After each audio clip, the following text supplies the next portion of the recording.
My husband thought I was fast asleep, but the recording device tucked under the sofa captured every devastating word. For months, he and my sister whispered their plans to drain my bank accounts and ruin my life. They thought they were safe in the shadows, but I was documenting every single secret. 19 hours of it, on a recorder the size of a matchbox. I found out on a Tuesday at 1:04 in the morning, standing in my own hallway in bare feet. The last file on that first card was 4 minutes long. What I did for the next 4 months is the reason I am telling you this. It started with coffee. Lloyd brought me a cup on a Thursday in March and set it down like an apology for something I had not been told about yet. He had not made me coffee in 2 years. "You look tired," he said. He said it kindly. That was the part that landed wrong. Kindness in that house had always been a receipt for something. My sister arrived 9 days later with 2 suitcases and a garment bag. Jacqueline said a few weeks. She said the lease thing would sort itself out by May. She took the downstairs guest room, the one with its own door to the backyard. By May, the garment bag had been unpacked into my hallway closet, and nobody had said the word lease since March. The whispering started in April. Not talking. Whispering. There is a difference, and every wife on this planet knows it. It came up through the floor around midnight. 2 voices flattened into one low sound. And it stopped the second the 3rd floorboard from the landing answered under my foot. Every time. Not slower, not quieter. Stopped. After that, I went down on the outside edge, where the boards are nailed, and they hold their tongue. 4 nights running, I stood at the bottom of my own stairs and heard nothing but the fridge. 4 nights running, I went back up and lay down beside him and said nothing. On the 5th night, I stopped being quiet about it. I walked to the guest room door at 1:04 in the morning, and I opened it. They were on the sofa, not beside each other, into each other. Jacqueline had her knees turned toward him and her hand flat on the cushion behind his back. The laptop shut before the door had finished opening. Insurance, Lloyd said. Her car. The renewal's a nightmare, Jacqueline said, in the same breath, in the same voice. 2 people. 1 answer. No gap between them. Nobody rehearses a car renewal. I did not scream. I asked if they wanted tea. "It's nearly 1, you 2. Some of us work." Jacqueline laughed. Lloyd laughed half a second after her, which is how I knew he had been holding his breath. I went back up on the outside edge of the boards and lay down next to a man who smelled like my sister's perfume. I let them win that round on purpose. A woman who screams gets managed. A woman who says goodnight gets underestimated. I sat up until 3, reading about what a person is allowed to record inside her own house. 1-party consent. My home, my conversation to be part of, my recording. I wrote the phrase and the statute number on the back of a receipt and put it in my coat. The recorder cost $84 at an electronics shop 2 towns over, paid in cash. 40 hours of battery. Voice activation. Small enough to close a fist around. I did not order it online. I did not want it living in an email. Thursday. They both had work. I had the house for 4 hours, and I spent the first one on my knees. Behind the sofa was wrong. The wall bounced every word into mud. Under the coffee table was wrong. It picked up the radiator like a passing train. The frame under the front edge of the sofa was right, 2 inches back from where their knees would be, with nothing between it and their mouths but air. I taped it to the wood and pressed the tape flat with my thumbnail so it could never rustle. Then I tested it, because a plan you have not tested is a wish. I stood where he stands and read the gas bill out loud at the volume of a secret. Sat where she sits and did it again. Whispered from the doorway, whispered from the backyard door. Every word came back clean, except the ones I said facing the curtains. So I moved the armchair 11 inches to the left, and after that, there was nowhere in that room to sit and face the curtains. Jacqueline noticed the chair the next evening. She said it looked better that way. I told her she had a good eye. I gave myself one job on Sundays: vacuum the guest room, swap the card, put the old one in my coat pocket. 9 minutes, once a week, in a house where nobody had vacuumed anything but me in 11 years. Nobody asks the cleaner what she is doing in the room. The first card held 6 hours. I listened at 5 in the morning with the kitchen door locked. 4 hours of nothing. A television. My sister on the phone to a friend about a dress. Then, 41 minutes into the 5th file, my husband's voice, very close to the microphone. She's out by 10. She takes that thing for her back, and she's gone. My sister laughed at that. It was not a polite laugh. You could set off a car alarm in there, she said. Then 30 seconds that were not silence. I have played those 30 seconds more times than I want to admit, and there is a sound in the middle of them that is a person being kissed. He said her name once, not the way a man says his wife's sister's name. Then he said, "Don't leave it lying around. She goes through that drawer." And she said, "She doesn't go through anything. She trusts you." I stopped the file. I wrote the timestamp on the back of the same receipt as the statute number. 141:12. Months of that recorder were still ahead of me, and I already knew I would never be able to unhear 4 minutes of it. The second card held 11 hours, and I stopped listening in the kitchen after the first one. The kitchen has a door that opens. The bathroom has a lock and a fan that covers everything. What was on it was not an affair. An affair would have been simpler. They had a whole second household in that room, and I was the subject of it. April the 11th. My sister's voice. Bored, like she was reading a weather report.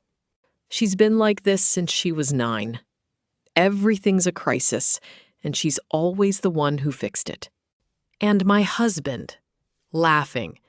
Not a polite laugh, the kind you do when you are comfortable. She reorganized the garage in July, he said. Nobody asked her to. I reorganized the garage in July because his mother was dying, and he had not been able to walk into a room without something to do with his hands. I did it so he would have somewhere to put the boxes when they came.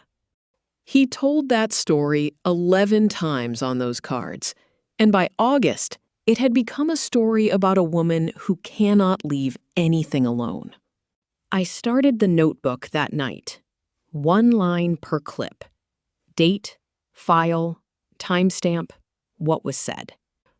Not because I had a plan yet, because I had started to doubt my own hearing, and I wanted it written down in my own handwriting. May the 2nd is the one I would play for you if you asked me for a single file. That is the night my sister stopped being a woman having an affair with my husband and became something with a job title. Don't argue with her. Agree and then be confused. You say, "We talked about this on Sunday. Don't you remember?" Every time, word for word, that phrase. Then look worried about her. Not annoyed, worried. 3 or 4 times, and she'll start apologizing to you for it. And my husband of 11 years, said, "That feels a bit much." And she said, "It works. Try it Wednesday with the dentist thing." I had been apologizing to my husband for 8 weeks for a memory I do not have. The dentist thing, the insurance renewal, the dinner with his brother. On Wednesday, he had stood in that kitchen and said, "We talked about this on Sunday. Don't you remember?" And I had said sorry, and I had meant it. I went back through the notebook and marked every place that phrase turned up. 9 times in 6 weeks, in his voice, with her words. Somebody had written a script about how to make me feel insane, and it was somebody who was at my christening. On the Saturday, I made breakfast for 3. Eggs, the good coffee, the pan that only comes out at Christmas. I wanted them both sitting down, and I wanted their hands full. I waited until Lloyd had food in his mouth, and Jacqueline had the milk in her hand. Then I said the boiler man was coming Tuesday at 11. Lloyd said he had not heard anything about a boiler man. I looked at him the way you look at someone you are sorry for. "We talked about this on Sunday. Don't you remember?" The milk stopped moving. My sister looked at my husband, and my husband looked at my sister, and neither of them looked at me at all. 9 words. I had not raised my voice, and I had not accused anyone of anything. I had simply handed them their own sentence back across the butter dish. "Where did you get that?" Lloyd said. Not, "What did we talk about?" "Where did you get that?" Jacqueline told him to eat his eggs. He did not eat his eggs. He said her name with a question mark on the end of it. "Did you say something to her?" "Why would I say anything to her?" my sister said, and it came out with an edge she had never once used on me. Then, quieter to him, "This is what I mean. You panic."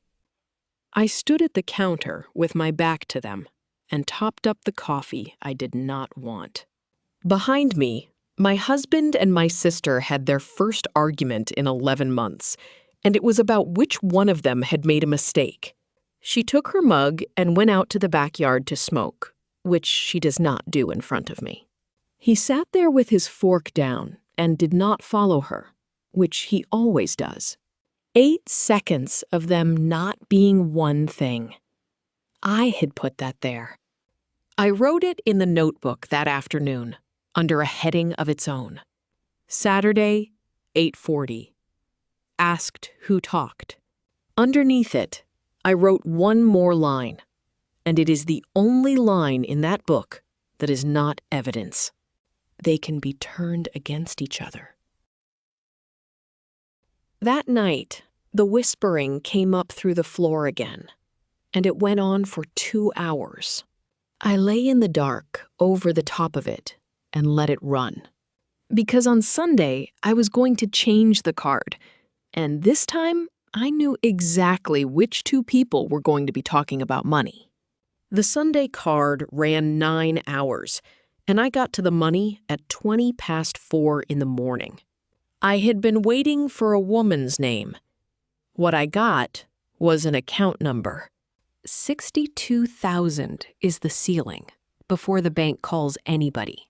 My husband said that to my sister the way you say a bus timetable. 62,000 out of the joint account. Then the house line of credit on top of it. Then, and this is the sentence I have never got out of my head, the rest goes when she signed. There was an account in a place I had to look up on a map, opened in February, in his name only. 3 transfers already gone. 11,400, then 9,000, then 9 again. Every one of them on a Tuesday, which is the day I drive to my mother's and do not come back until 8. I stopped writing sentences in the notebook and started writing figures. Date, amount, the exact words he used out loud about it. 2 columns, and every line in the left column had a matching line in the right. My sister asked him, "What happens if I look at the statements?" "She doesn't look. She's never looked. That's the whole point of her." I did not cry in that bathroom. I want to be honest about that, because I expected to. I sat on a cold floor and thought, he has told her I am furniture. And then I thought, good, furniture does not get watched. On the Thursday, I cooked, and I waited until we were all sitting down with plates in front of us. Then I said the bank had called me about an error. I said it exactly the way a woman says it when she does not understand banking. They said something went out twice? 11 something both times. I said, that can't be right. He put his fork down flat on the plate, which he does not do. Then he told me it was the roof. The roofers, he said. The deposit went through twice. He had already called them. It would be back inside 2 weeks. He was warm about it. He even reached over and put his hand on my wrist. "You should have come to me, love. You always worry about the wrong things." We have not had a roofer on that house since 2019. And 9 days earlier, on file 41, my husband had said the word offshore twice, out loud, in his own voice, in my own guest room. He improvised a lie at my dinner table that a recorder in the next room had already contradicted, and he did it without blinking. My sister asked whether the roof was the flat part over the kitchen. She was helping him, in front of me, with her mouth full. I said I was sure he had it in hand, and I passed her the beans. She came up at 10:30 with 2 teas, which she had never once done. She sat on the end of my bed with her feet under her, like we were 15. "You've been carrying all of it on your own, haven't you?" She said Lloyd was worried about me. She said the bank thing had frightened him. She said, and I am quoting a woman who wrote a script about my memory, "You're allowed to let someone else hold the boring parts." The paper came out from under the mugs about 4 minutes later. A joint account authorization. Full operating authority. Single signature, either party. It was already filled in. His half was already signed. The date on it was that morning. Sign that, and every account we had could be emptied by one person without the other one hearing about it. Sign that, and the 62,000 ceiling stops mattering, because there is no ceiling. The rest goes when she signed. My sister sat on my bed with her tea and waited for me to make her job easy. And what I felt was not fear. I want to be honest about that, too. I felt the enormous, quiet relief of a woman who has finally been shown the last page of a plan. I picked up the pen. I want you to understand that I picked up the pen. Then I put my hand over my eyes and said the print was swimming, and I had a head like a bell. "Leave it on the side. I'll do it in the morning when I can see." She said, of course. She said there was no rush at all. She left the pen on top of the paper, which is what you do when there is a rush. At 11:52, she went downstairs and told my husband it was done. I know the time because the recorder was running, and because she said she'll sign it in the morning. She didn't even read it. And he said the thing that ended any question I had left about what I was going to do. Then we're clear by the 22nd. A date. My husband gave my sister a date for the end of my life. And neither of them lowered their voice, because why would you whisper in an empty room? In the morning, I put the paper in the drawer under the dish towels and said I had signed it and mailed it on my way to work. Nobody asked to see it. Nobody ever asks to see the thing they are certain of. I had 21 days, a notebook, and 2 people on tape explaining exactly what they intended to do to me. I built the thing on the kitchen table between 11 at night and 4 in the morning, 4 nights a week for 3 weeks. 4 months of recording came down to 19 hours worth keeping. And 19 hours does not sound like much until you try to turn it into something a stranger can follow in 10 minutes. Every clip got a folder, and every folder got the same 3 things. The audio file, untouched, with the date the recorder wrote on it. A typed page of what was said, with the timestamp beside every line I would ever want to point at. And then the part that took the longest, and the part that turned it from a sad story into a case. Every figure they said out loud matched to the line on the statement where it actually happened. He said 11:04 on the 2nd of March. There it is, on the 2nd of March, 11,400. Out. 61 entries by the end. Green for money, blue for the memory business, red for the 12 where they used my mother. I backed it up 3 times. 1 drive stayed in my car. 1 went to a locker at the gym. The 3rd one I mailed to myself at work, sealed and never opened it, because a sealed envelope with a postmark on it is a date nobody can argue with. And every morning of those 3 weeks, I went downstairs and made breakfast for the 2 people who had put a date on me. The 22nd. It sat on my kitchen wall, in my own handwriting, disguised as a dental appointment. I want to tell you it made me strong. It did not. Not the whole time. I lost 9 pounds. I stopped being able to finish a cup of tea. Twice, I stood in the shower with the water running and did not get in. The worst of it was not the hate. It was the kindness I had to keep producing. He asked me on the Tuesday whether we should book somewhere for our anniversary in September. I said the place by the river, and I watched him write it in his phone. And I thought, you will not be here in September, and you know it. 12 days. My sister taught me to do a face and then used it on me for a year. And now I was doing it back at both of them across a butter dish every single morning. I was very good at it. That is not a thing I enjoy knowing about myself.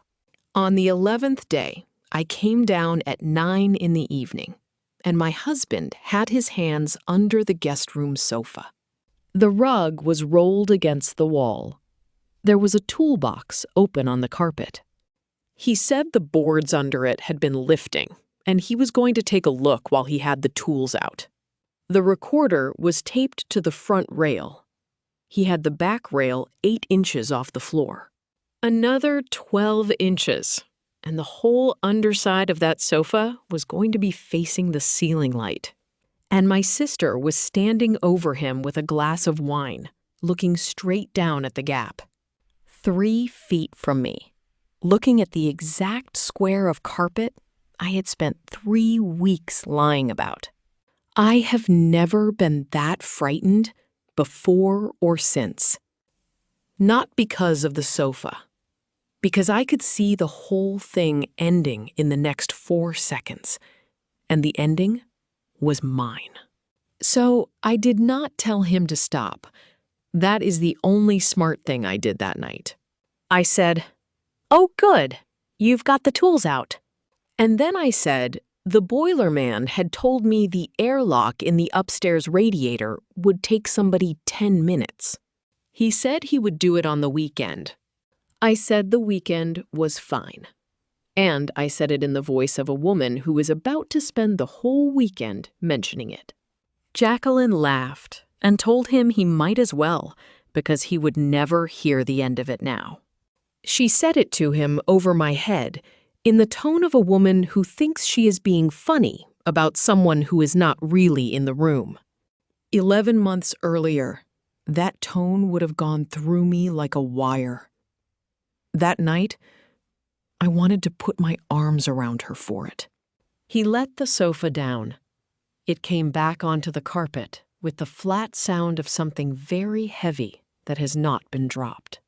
He picked up the toolbox and went upstairs to bleed a radiator that did not have anything wrong with it. I stayed in that room and straightened the rug with my foot until they had both gone. Then I knelt down and put my hand under the front rail, and the tape was flat, and the light was still on. 8 inches. That is what the whole thing came down to. I moved it that same night to the underside of the drawer in the side table, which is worse for sound and better for staying alive.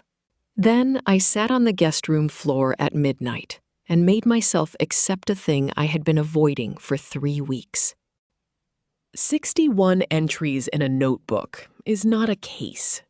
It is a woman with a grudge and a hobby. If I took it to anyone in that state, the first question would be whether I had edited it, and the second would be whether I had been allowed to record it at all. I had 9 days, a house I could not speak freely in, and no idea whether any of it counted. On the Monday, I took a day off work, and I did not tell either of them where I was going. Julia Emerson gave me 40 minutes and spent the first 6 of them telling me what I had was worthless. She did not look up while she said it. She read, and she talked, and she turned pages with one finger. 61 folders. Somebody's going to say you built a story and cut the audio to fit it. I said I had not edited anything. She said that everyone says that, and that saying it is not the same as being able to prove it. Then she asked the only question that mattered, and she asked it like a trap. Whose house is it? And were you in it? Mine. And yes, every single time. One-party consent. In her own words, a person may record a conversation she is a party to in her own home. I asked whether I counted as a party to a conversation I was not in the room for. She said the room was in my house, and the account they were emptying was in my name, and that no court in this state was going to be interested in the second question. Samuel Davenport did not care about my marriage at all, which, after 3 weeks, was a relief. He cared about one thing: whether the files were what they said they were. He put the card in himself. He would not take copies. He said copies were for people who have already lost. Continuous recording leaves a floor under everything: the fridge, the road, the room itself. Cut a file, and that floor jumps. Cut it well, and it still jumps, just quieter. 19 hours, one unbroken floor. He wrote that down in a sentence I did not understand and signed underneath it. Julia read the money pages twice, and the second time, she stopped turning them. This isn't a divorce. Do you understand what you've got here? An account he opened alone in February. Transfers he described out loud before he made them. And a document he wanted signed to empty the rest. She said the affair was the least interesting thing in the folder. The affair makes it sad. The transfers make it fraud. His own voice pricing it out makes it deliberate. Then she asked me for a date, and I said I did not have one yet, and she told me not to leave the house that week without one. He was waiting in the kitchen on the Wednesday, with his coat still on, and a folder against his chest. 2 days before the 22nd, they had stopped being able to wait. The bank had lost the authorization, he said. These things happen. He had printed another one. Would I just do it now, while it was in front of me, so he could drop it in on his way past? He had a pen out of his own pocket before he finished the sentence. It's 10 seconds, Beth. I asked what the rush was, in the voice of a woman making conversation. He said there was no rush. He said it twice, and the second time he moved the paper another 2 inches toward me. I said I would look at it properly after dinner. He stood in my kitchen with his coat on for another minute and a half and could not think of a single reason why after dinner was not good enough. That was the first time in 4 months I watched my husband lose around in real time and know it. 40 minutes later, my sister came and found me in the bathroom, which is where she always did her best work. She sat on the edge of the bath and told me she thought Lloyd was being a bit much about the bank thing. Between us, I think he's embarrassed about the roof money. She said men get like that. She said it would be kinder to just sign it and let him feel useful. She was defending him to me with an argument she had written for him in a room she had chosen because it has a lock and no chairs. 2 people, 1 hour, opposite sides. Push and comfort. Exactly as designed. And I stood there and understood that they had stopped believing I was a person who could refuse anything. So I gave them what people like that cannot resist. I gave them a deadline that was mine. I said I wanted to do the paperwork properly, all of it, in one go, with Mom there. Sunday, the 24th, her birthday lunch. Everyone in the house, anyway. I watched them do the arithmetic in front of me and try not to look at each other while they did it. The 24th is 2 days past the 22nd. 2 days is nothing. And a signature in front of my mother is a signature nobody can ever call coerced. That's actually perfect, Jacqueline said. She'd love that. My husband said he would bring the good wine. My sister offered to do the flowers, and she meant it. And that is the detail I still cannot get past.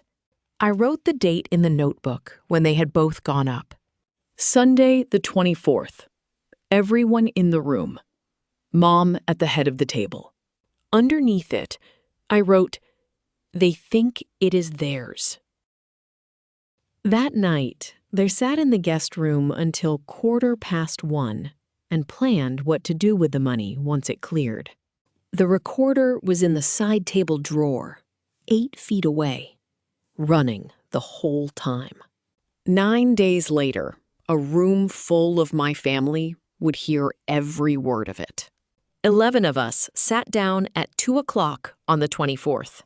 My mother at the head, his brother and his brother's wife, 2 couples from his work, an aunt, my sister's flowers in the middle of the table, white because she does everything properly. Mom had her good earrings in. She told me twice that it was lovely to see everyone in one room. I had a laptop under a dish towel on the sideboard behind her, plugged into the speaker my husband bought for the backyard. Lloyd stood up at 3:30 with the good wine to say something about family. The folder was on the sideboard next to the laptop. He had put it there himself when he came in, where everyone could see it, so the signing would look like a happy thing. I said I wanted to say something first, and I asked him to stay standing. Then I said, "This is my husband, on the 2nd of May, in our guest room." And I pressed play. My sister's voice came out of a backyard speaker, into a room with 11 people in it. Don't argue with her. Agree, and then be confused. You say, "We talked about this on Sunday. Don't you remember?" I watched my mother turn her head toward the sideboard because she knows that voice better than she knows mine. Jacqueline did not move. I have never seen a person hold that still while awake. Somebody at the far end laughed once, the way people do when they have not caught up yet, and then stopped. Lloyd was still holding the bottle. He put it down on the cloth without looking where it went. His first defense took him about 9 seconds to build. That's out of context. Jacqueline was talking about her mother. I said, "This is the 11th of April." And his own voice said, "She reorganized the garage in July. Nobody asked her to." And then he laughed, on the recording, in front of his brother. His second defense was better, because it was aimed at the room and not at me. "She's been recording us in our own house. That's illegal. You can't just..." I put Julia's one-page letter on the table next to the wine. One-party consent, my house, signed with a date on it. His brother read it. Then he passed it to the woman next to him without saying anything. And she read it, and she passed it on. The letter went round that table like a collection plate. I said, "This is the 9th of June, and this one is about money. 62,000 is the ceiling before the bank calls anybody. The rest goes when she's signed." I put the statements down on the cloth next to the letter. 2nd of March, 11,400. Out. The account he opened in February. The 3 transfers. The Tuesdays. And then I put the folder from the sideboard on top of the pile. Open. At the signature page. His third defense was the last one, and it was the one that finished him. He turned to my mother at her own birthday table, and he said, "Pamela, she has not been well." My mother is 68 years old, and she has never once raised her voice in front of guests. She looked at him for a long moment. Then she asked him to sit down. And then she turned to my sister and said, "Jacqueline, was that you?" That is the moment my sister understood what had actually happened to her. Not that she had been caught with my husband, that every person she had spent her whole life performing for had just heard her, in her own voice, teaching a man how to break me. She said, "Mom," and there was nowhere for the sentence to go after that. Nobody shouted. That is the thing people never believe about that afternoon. His brother's wife started stacking plates that did not need stacking. The aunt asked, to nobody, whether she should call a taxi. The flowers stayed in the middle of the table for the whole thing. Lloyd asked me, quietly, what I wanted. I said I did not want anything from him.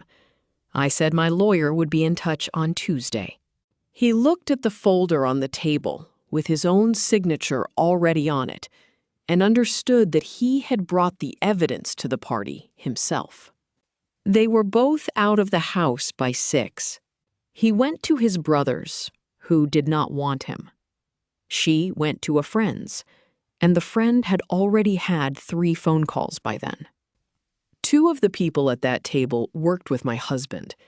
They had heard him price out his wife's life in his own voice, in front of their partners, at a birthday lunch. I did not have to send a single email. I have never sent one. By Wednesday, he had been asked to work from home. By the following Monday, he was not working there at all. My sister found out what her own voice sounds like to the people who raised her. The family group she had run for 6 years went quiet. And then it went quiet in the specific way that means everyone has moved somewhere else. Mom did not shout at her either. Mom just stopped picking up, which was worse. And my sister has since told a great many people that our mother is being cruel about it. I stayed in the dining room until 9 that night and washed 11 plates by hand.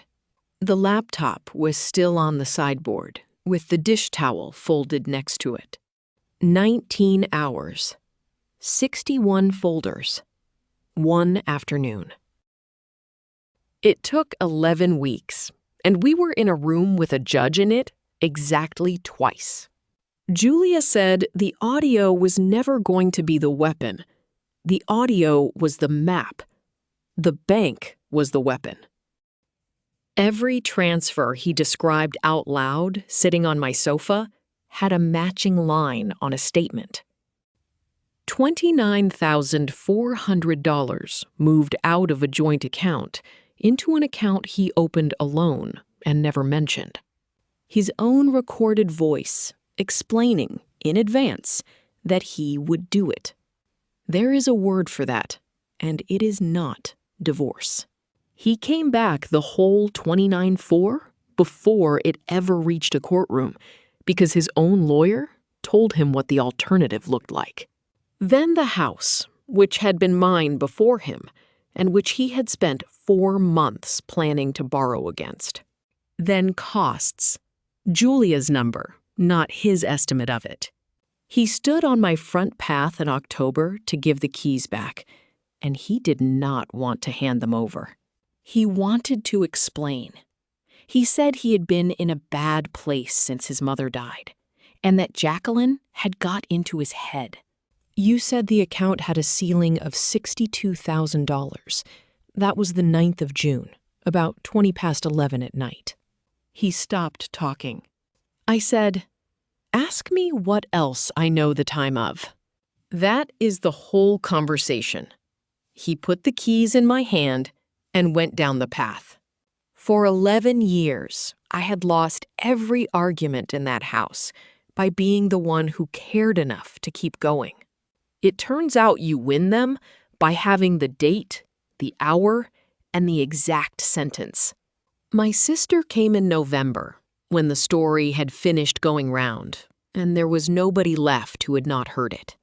She had a box of things from the guest room in her arms that she could easily have mailed. She said Mom would not talk to her. She said the family thought she was a monster. She said I had done that to her. I said, "You wrote the phrase.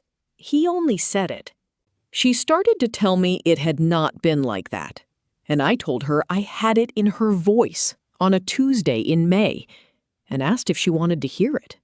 "No," she said. That is the last word my sister has said to me. She put the box on the step and drove off with the trunk still open. I did not play it. I have never played any of it to her. Knowing that I could was enough for both of us. I sold the gray sofa in December to a young couple who came in a van and were delighted with it. I did not tell them anything about it. It is a very good sofa. The guest room is a room again.